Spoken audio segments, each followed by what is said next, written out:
Focus question. Toby attended the city's sidewalk chalk parade and created the castle below.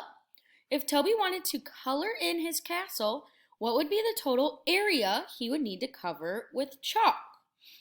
All right, so we're going to find the area here. Um, so that means we need to find the area of each piece. I see two triangles. I see two of the same blue rectangles, and then I see one big green rectangle. So let's find the areas.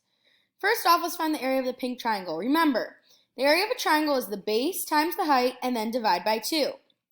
So also remember, this right angle will connect the base and the height. So our base is 3, our height is 2. So base times height is 3 times 2. And then we'll divide it by 2. So 3 times 2 is 6.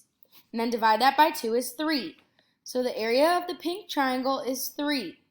So both pink triangles are 3.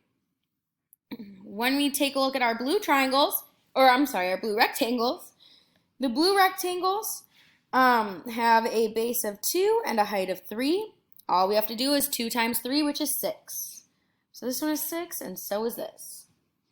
Base times height of our green rectangle. So we have base of 7 and a height of 4. So 7 times 4 is going to be 28. Now, all we have to do is add them together because we're just taking all the parts and putting them together.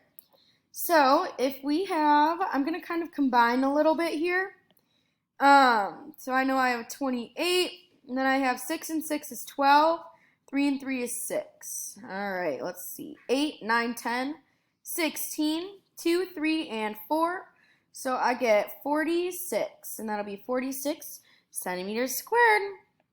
And that is going to be it for our focus question.